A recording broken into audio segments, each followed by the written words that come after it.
The room smelled like champagne and polished lies when she looked me up and down and smiled like she'd already won. "No wonder he works late so often," she said lightly, eyes sharp, mouth cruel. "Avoiding going home." I felt the words land. I let them sit. Then I smiled back, soft, polite, harmless. And I leaned in close enough that only she could hear me. "Which hotel does he prefer now?" I asked quietly, or did he finally stop pretending it was business travel? Her confidence shattered. Not loudly, not dramatically. It cracked the way glass does under pressure, silent, irreversible. She blinked, swallowed, spent the rest of the night avoiding me, shrinking into corners, leaving early without saying goodbye. That was the end, but it wasn't the beginning. I used to believe betrayal arrived like a storm, sudden, violent, unmistakable.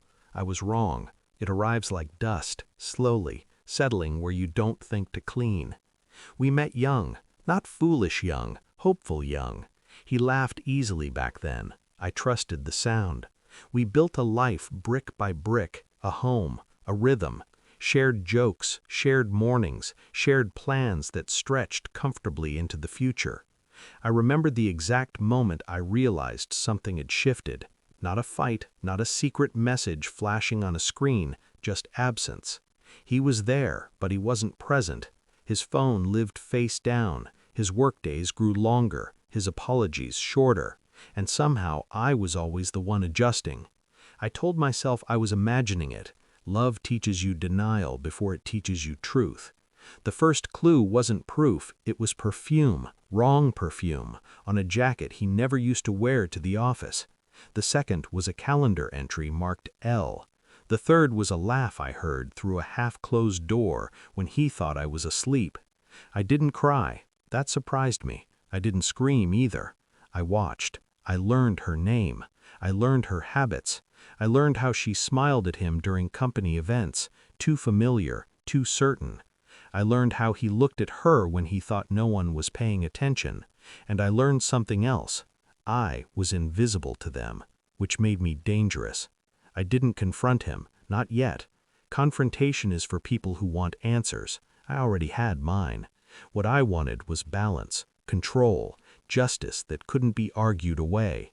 I gathered evidence quietly. Messages backed up to the cloud he forgot I had access to. Expense reports that didn't align. Late nights that matched hotel bookings he'd expensed under client meetings. I spoke to a lawyer before I spoke to my best friend. I moved money before I moved emotions. By the time he noticed I was distant, I was already finished. I revised my will, froze joint accounts, redirected my income, filed paperwork that looked boring but carried teeth. I let him underestimate me, let him think I was tired, distracted, weak. People mistake silence for ignorance. That's their final error. The office party was his idea, a chance to parade her in public, I suppose, a soft launch of something he thought would eventually replace me. She wore red, confidence like armor. She spoke to me like a woman already rehearsing her victory speech. That's when I asked my question, not loud, not dramatic, surgical. The aftermath was exquisite in its restraint. She avoided me because she knew I knew, and because she didn't know how much.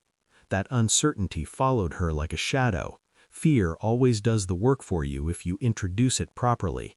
I confronted him 2 days later, at home, calm, prepared. I slid the folder across the table. He opened it slowly, the color drained from his face with every page. I didn't raise my voice. I didn't insult him. I didn't need to. "I know," I said, "and I've already handled it." Divorce papers, asset breakdowns, a resignation letter from her, submitted that morning after a quiet meeting with HR and legal, prompted by evidence she didn't realize I had access to. He tried to speak. I let him. Silence is generous like that. He asked how long I'd known. I smiled, not sweetly this time, honestly. Long enough. Now, months later, I think about that moment at the party sometimes, the way her smile died, the way power shifted without a scene, without witnesses, without mess. Revenge isn't loud when it's done right. It's clean, efficient, final. I didn't take everything from him, just the things he thought were untouchable. And what did I gain? Peace, control, myself. Betrayal taught me many things, but the most important one? Never confuse kindness with weakness. I was watching the entire time.